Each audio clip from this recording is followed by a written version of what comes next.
Congressman Subramanyam was one of the committee members who deposed Noel today behind closed doors.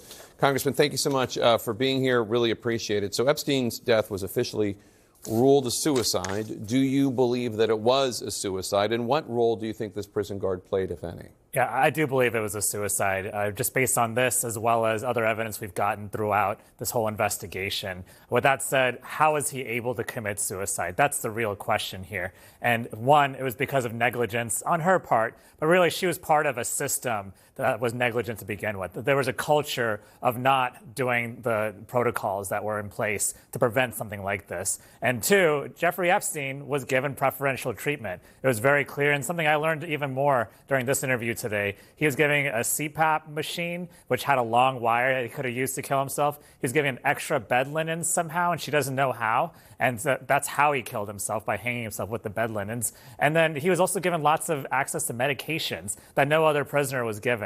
And so it's pretty amazing. And you'd think, okay, well, we've solved this problem. But no, we haven't, because Ghislaine Maxwell right now is in minimum security prison with basically an assistant, following her around. And so the same problems that are in the Justice Department then are in it today. And so we haven't solved any of this, and we need to. We have any idea how he got all those special treatments? She didn't know herself. Yeah, all she knew was that he had all these access to medication. She thought that was really bizarre and interesting. Yeah. She didn't know why he, of all people, got this machine with this long cord to help him sleep, apparently. And then she didn't know why he had extra linen. So that's how he was able to hang himself. What was the most important information you learned today?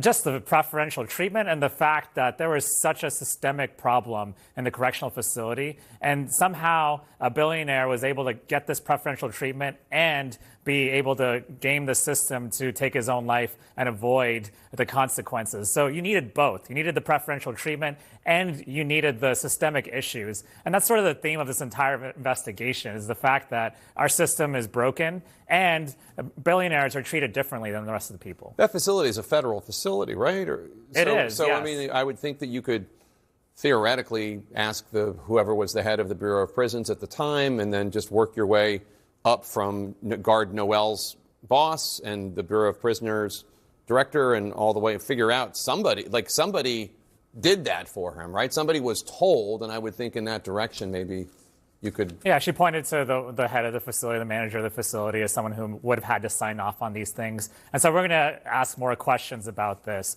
But just generally, this is a huge problem. We need to fix this top to bottom. Yeah, but I mean, you see what I'm saying there, right? Yeah. I mean, somebody did that and somebody told that person to do it. And why? Why were they told, hey, we need to treat this guy nice. We need to have, so we don't want him having trouble sleeping. She doesn't know, and that's the beauty of this investigation. We ask one person questions, and it brings up a whole new set of questions. Yeah.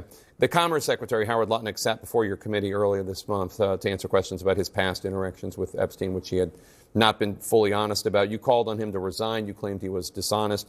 Was his testimony not honest? No. Well, he told us that he never sat down with Jeffrey Epstein after his first visit with him. And then he admitted that he went to his island and sat down with him. And he said, oh, well, that's different because it was with my family. He still sat down with him. He was still in the same room with him 2 more times. And so he was not being honest with us. I mean, he was playing with the English language and, trying to say the definition of I meant something different. But the reality was he just didn't want to fess up to the fact that he wasn't honest in the first place. All right, Congressman Subramanyam, Democrat of Virginia, thanks so much. Appreciate it. Right now in New York's Tribeca.